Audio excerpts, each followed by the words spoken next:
you've clicked on this video for one reason only, to find out what you think my 25-26 Arsenal team should look like. So I'm just going to give you the players that I think we should be signing definitely for next season. Obviously, this season here, 24-25, hasn't been the greatest season for an Arsenal fan.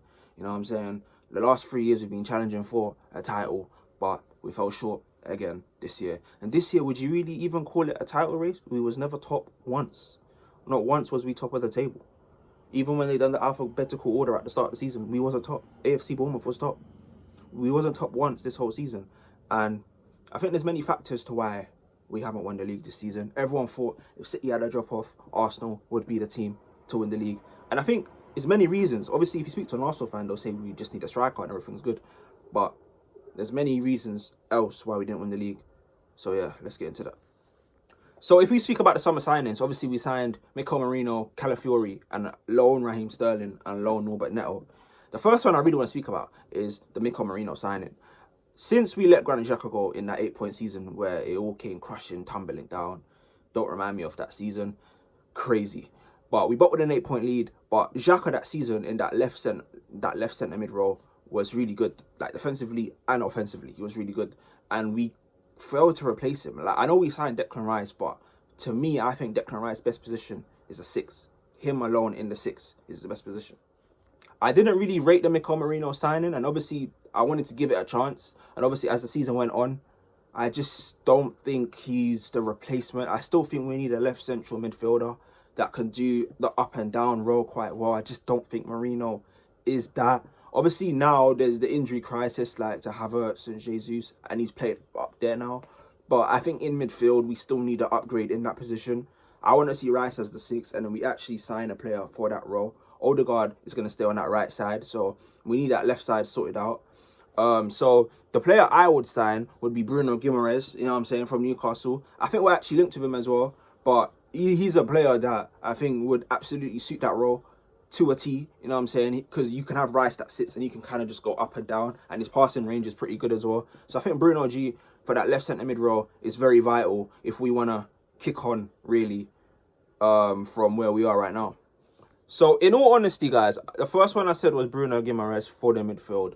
In that left wing position, we need a massive upgrade. Listen, I don't want to hear no excuses this summer. You know what I'm saying?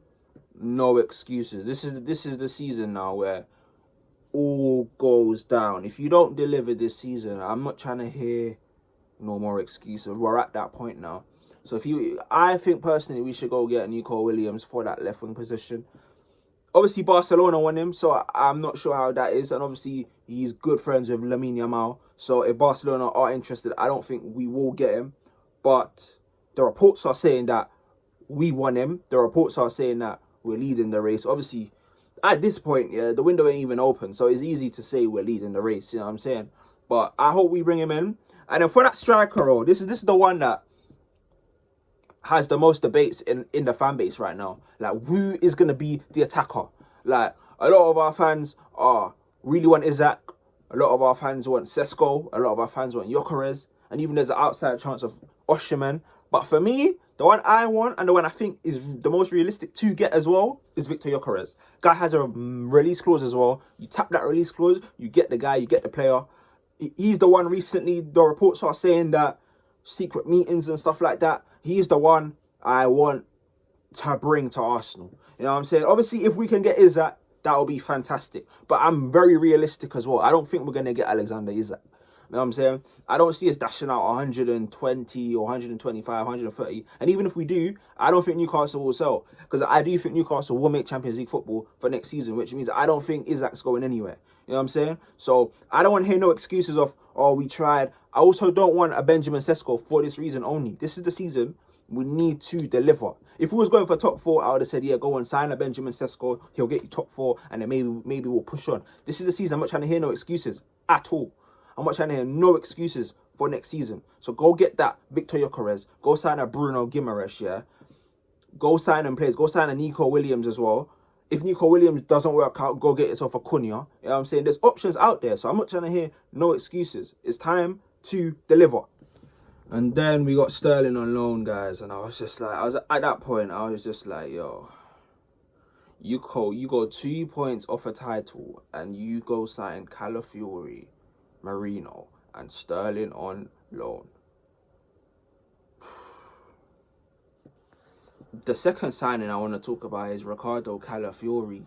Now, I can't lie, when we signed this guy, I didn't know who the hell he was. Obviously, there was the Euros that happened before that, and I saw little glimpses, but I wasn't really watching their games like that. So when he signed, obviously, I'm thinking last summer, you're 2 points short of the title, and your first thought is to sign a left back and a midfielder, right? And they're two players I don't really rate. So already, I think we copped up big time last summer. Calafiori, I think he's more centre back than a left back. You got Marino. I don't even know what his best position is. Like, if you guys know Marino's best position, please leave it in the comments, because I don't have a clue what's his best position. I don't know if he should be playing. Obviously, the striker thing is just because we have literally no one, and we're gonna get onto the strikers in a minute. But what's his best position?